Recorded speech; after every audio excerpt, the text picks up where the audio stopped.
N'inquiétez pas. Non, le pas sur nous.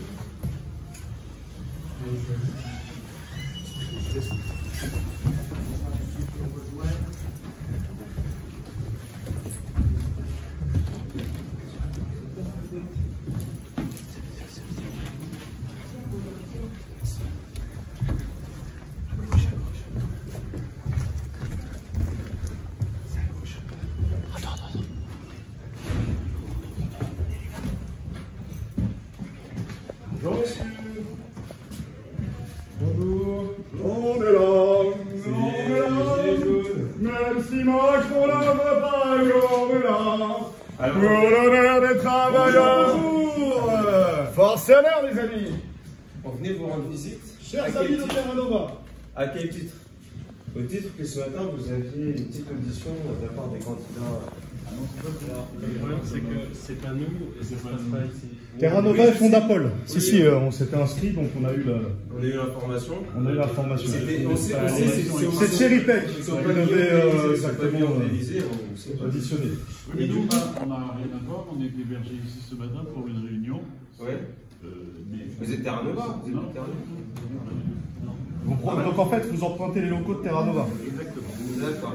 D'accord. On va s'adresser alors à Terra Nova. Est-ce que nous avons Guillaume Manezo parmi vous? Non. Non, pas du tout. D'accord. Bon, on va demander au secrétariat alors. Et vous laissez tranquille pour le coup. Voilà. Bon, vous voyez, c'est pacifique, c'est bienveillant, tout se passe bien. Voilà. Pardon? Ah, bien sûr, mais de manière soft. Vous voyez, c'est...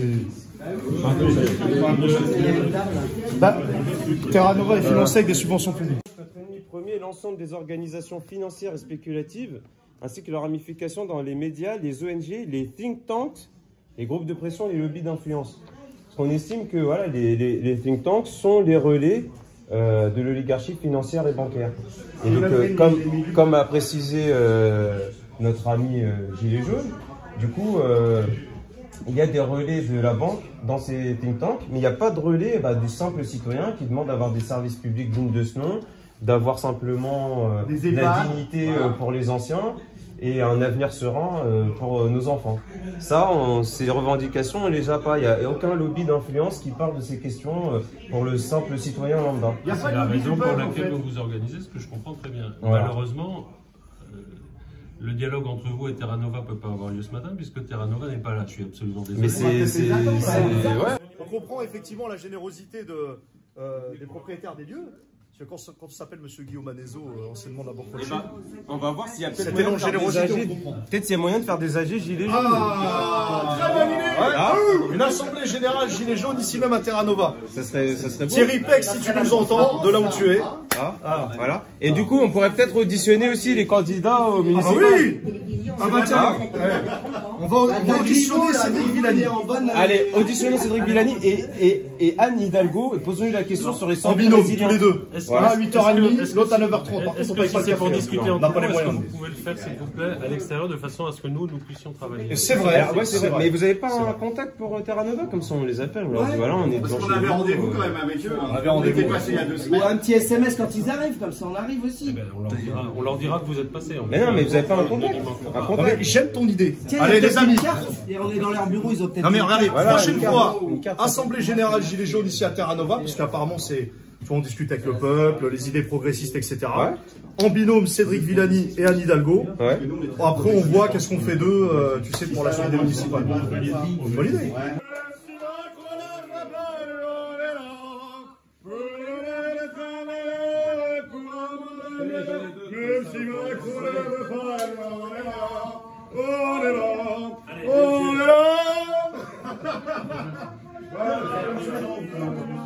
En tout cas, vous avez une belle capacité à mentir. Bravo à tous, messieurs.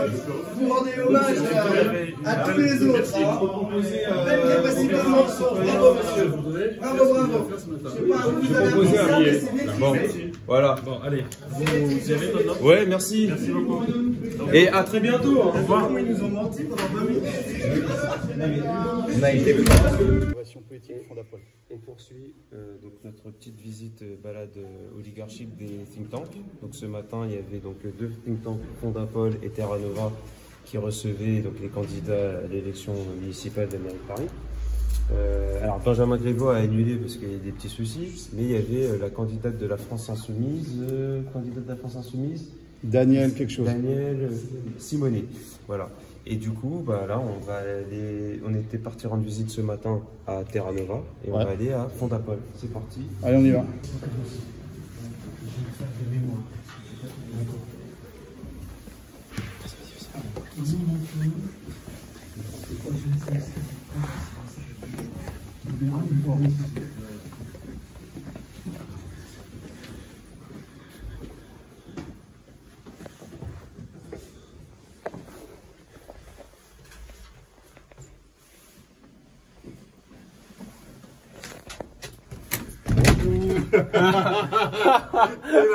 Énorme.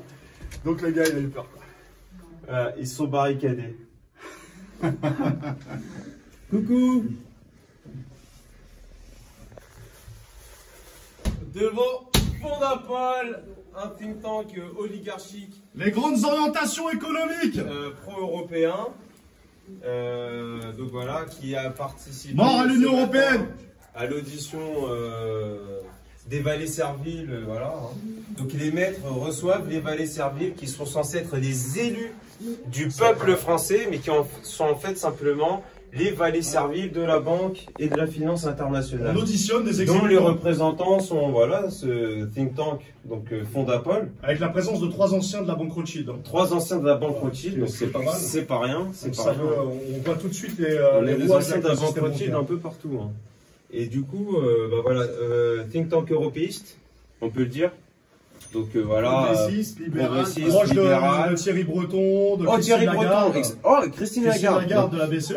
Thierry Breton, commissaire européen, nouveau commissaire européen du numérique, de la politique industrielle, du marché intérieur et de l'espace. Et de l'espace aussi. Voilà. Jusqu'à dans la Lune, jusqu'à sur la Lune. Direct. Donc il est dit d'ailleurs que ça serait lui en fait le président de la commission, quoi. Il a le poste le plus important au sein de la Commission européenne. En lien avec Et Christine Lagarde, donc au niveau de la BCE, donc de la Banque Centrale Européenne, qui doit être chargée de liquider le liquide, justement, pour passer sur une monnaie uniquement numérique prochainement, dans les prochaines années, si tout se passe bien. Suppression du cash alors? Donc suppression du cash, entre autres. Ça, Dictature numérique, et c'est validé par ces mecs-là. Là. Au nom du progrès, au nom du progrès, au nom du peuple. Voilà, parce que c'est des mecs qui, voilà, ils réfléchissent. Ils représentent que leurs intérêts, ces mecs-là. Ils sont, on réfléchit. Ces gens-là ne disent pas mort à la dette. Ces gens-là ne ils disent pas disent mort à la dette. faut payer la dette. C'est oui à la dette, oui à la et dette. encore plus de dettes. Encore plus de dettes. Grâce à Christine Lagarde. La dette, c'est...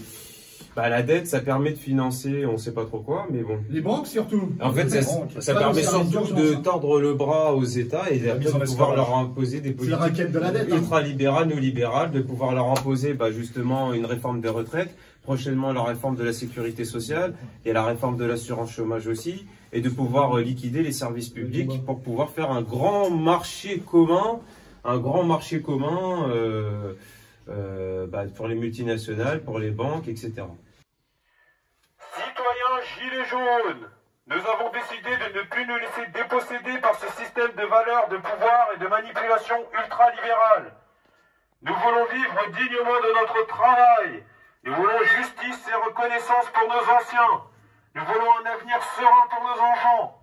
Nous voulons vivre dans des communautés solidaires, participatives et écologiques qui respectent la nature et la vie. Nous sommes des hommes et des femmes qui avons décidé ensemble de ne plus vivre à genoux et de refuser d'être instrumentalisés ou marchandisés. Nous ne serons plus des variables d'ajustement économique et électoral. Les Gilets jaunes sont l'avant-garde évolutionnaire, révolutionnaire du peuple français. Reprenons le pouvoir que nous avons délégué à ses représentants, trop souvent corrompus, qui se révèlent incapables de servir le bien commun. C'est au peuple français à lui seul d'établir les règles de sa représentativité et d'exercer ses responsabilités en écrivant sa propre constitution. Nous ne laisserons plus nos représentants politiques l'écrire à leur avantage et à celui des puissants. Sans souveraineté monétaire intégrale, il ne pourra pas y avoir de démocratie réelle, directe, viable. Ainsi, nous devons rendre à la Banque de France le monopole de la création monétaire nationale et la garder sous contrôle permanent du peuple. Benjamin Griveaux, et pas que Madame Simonet de la France Insoumise, devait être interrogé ce matin à 8h30 ici. Par ce think tank. Non, non, pas ici. Eux se déplacent là-bas, au 10 avenue Champs-Élysées, dans une espèce de palais gastronomique 5 étoiles. Même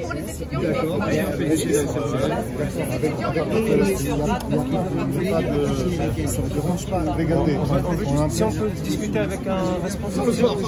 Porte la voix parce que il avait fait une avec deux escortes. des escort boys. Ça. Je vais prendre une photo. Et donc ça c'était le directeur de Sciences Po qui nous fait plein de discours sur les... Alors il nous fait des discours sur quoi d'ailleurs Sciences Po? Écoute, Sciences Po, on appelle ça l'antichambre de l'ENA. L'antichambre de l'ENA. C'est un peu la prépa à l'ENA. D'accord. Donc là ils forment quoi? Ils forment des hauts fonctionnaires. Des hauts fonctionnaires. Des technocrates. Des technocrates. Ceci dit, c'est quand même beaucoup plus libre. L'enseignement est quand même beaucoup plus libre. Qui dirige quoi en fait ici? C'est eux, non? Qui dirige quoi? Ils vont auditionner des candidats municipaux pour savoir s'ils vont appliquer leur programme. Donc de eux, Terra Nova, bravo. C'est la démocratie représentative. Et tout va bien. Les étudiants.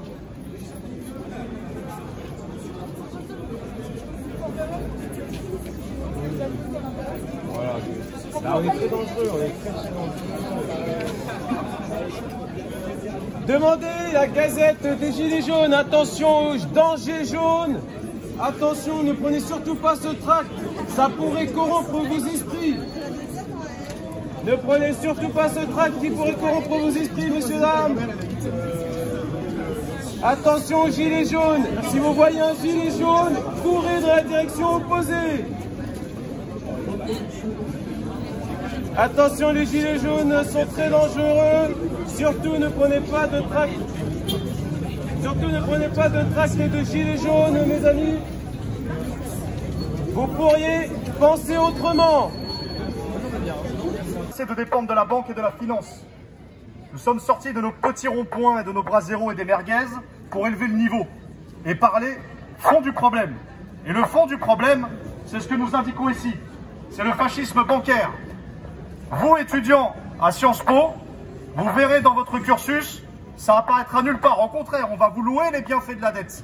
On va vous louer les bienfaits du monde néolibéral et on va vous louer les bienfaits du financement de la dette publique par les banques, les fonds de pension, etc. Vous le savez très bien, mais ça ne sera pas étudié à Sciences Po. Donc vous avez une responsabilité. Sachez que plus tard, vous travaillerez pour des fonds de pension, pour des banques, vous travaillerez pour la haute administration, mais finalement, vous n'aurez aucun pouvoir. Car en France, ce n'est pas le politique qui dirige, mais la finance. Tout ça, vous le savez, on n'a rien à vous apprendre. Vous êtes largement au-dessus de nous, intellectuellement parlant, mais on voulait faire un petit rappel. Le gilet jaune, c'est pas seulement celui qui cuit de la merguez sur une manif. C'est celui qui est capable aussi d'élever le niveau, intellectuel, conscient et philosophique. Donc s'il vous plaît, à un moment donné, sachez que de plus en plus de citoyens se lèvent contre cette injustice. Vous voulez en finir avec les problèmes de notre pays?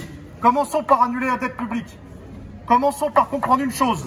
Vous, étudiants, vous savez que depuis 2014, François Hollande a signé une ordonnance, l'ordonnance de 2014, qui interdit aux particuliers de notre pays de connaître les créanciers de la dette publique. Donc depuis 2014, ni vous ni moi, nous pouvons connaître qui sont les créanciers de la dette. Avant 2014, on savait JP Morgan, BlackRock, Morgan Stanley, Bank of America, la BNP, etc., Société Générale. Mais au jour d'aujourd'hui, on ne connaît pas le nom des créanciers. Vous qui étudiez à Sciences Po, demandez à monsieur Frédéric Mion, c'est ça, le président de Sciences Po. Demandez-lui pourquoi on ne connaît pas les créanciers de la dette publique. Posez-lui la question. Posez les questions à Laurent Alexandre, tous ces tenants du néolibéralisme, de l'intelligence artificielle, etc. Je ne vais pas rentrer dans les détails. Demandez-leur pourquoi on n'abolit pas la dette publique. Elle est illégitime et odieuse, cette dette, et vous le savez. 2400 milliards d'euros, c'est irremboursable. 43 milliards d'euros de dettes par an. À qui on les paye, ces intérêts de la dette? On ne sait même pas. On ne connaît même pas. est-ce que vous trouvez ça normal que dans une démocratie représentative, on ne peut pas connaître qui sont les créanciers de la dette publique? Est-ce que vous trouvez ça normal? Donc demandez ça à vos professeurs. Pourquoi on ne connaît pas qui sont les créanciers? On ne connaît pas à qui on doit de la thune. Qu'est-ce que c'est que ce bordel? Donc posez la question. Les intellectuels sont ici. Ceux qui font la pluie et le beau temps de BFM TV, de CNews, des grands groupes mainstream. C'est ici, les experts, les spécialistes. Posez-leur la question. Pourquoi on ne connaît pas les créanciers de notre pays? Pourquoi on ne connaît pas les créanciers de la dette publique? C'est une question simple pourtant. Pourtant, personne ne se la pose. Ben, nous, on vient la poser aujourd'hui. Donc, monsieur Frédéric Mion, si vous êtes dans vos locaux, venez parler avec nous. Nous, on n'est pas les gilets jaunes de bras zéro du rond-point. Ce sont des braves gens. Il n'y a pas de problème. Aujourd'hui, on monte le niveau. C'est terminé la merguez saucisse sur les manifs. Maintenant, on veut identifier les problèmes profonds de notre pays et le réformer. Et le réformer. Pas le réformer à la sauce libérale. Le réformer à la sauce citoyenne. Ce qui est totalement différent. Donc, on veut reprendre le pouvoir. Le pouvoir aux citoyens pour une démocratie directe. On ne vous fait pas du gauchisme bête et méchant. On vous fait simplement un rappel citoyen. Alors, si quelqu'un à Sciences Po a la réponse, qui sont les créanciers de la dette publique? Si quelqu'un a la réponse, qui va nous le dire? Parce que nous, on ne le sait pas depuis 2014. Et ça, c'est extrêmement grave. Donc, dans votre cursus, je pense que vous allez être amené à être interrogé là-dessus, ou vous interrogez vous-même, posez-vous la question pourquoi on ne sait pas ça. Donc, vous voulez qu'on réforme le pays? On sort de l'Union européenne. Terminé. On sort de l'OTAN. Je vois de la propagande pro-OTAN, je suis désolé. Hein. Ça, c'est un ressenti personnel. Et à un moment donné, on doit être neutre quand on se dit citoyen, neutre. Et la première des neutralités, c'est se poser les bonnes questions. Qui dirige le pays? La finance ou le politique?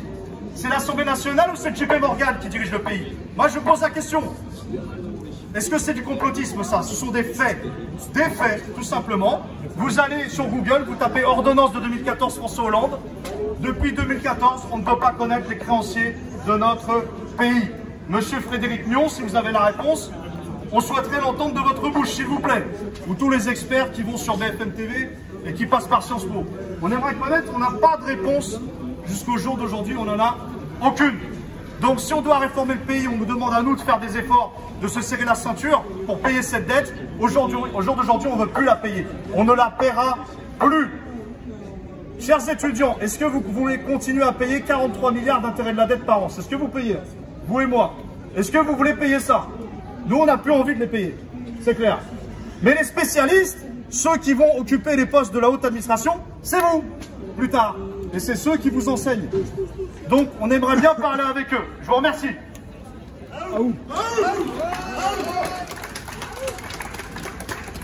J'allais oublier, évidemment, mort à la dette et à bas le fascisme bancaire. Celui qui n'est pas fantasmé, mais le réel. Fascisme bancaire. Et mort à la dette, parce que la dette, c'est bon. Stop, on ne veut plus la payer.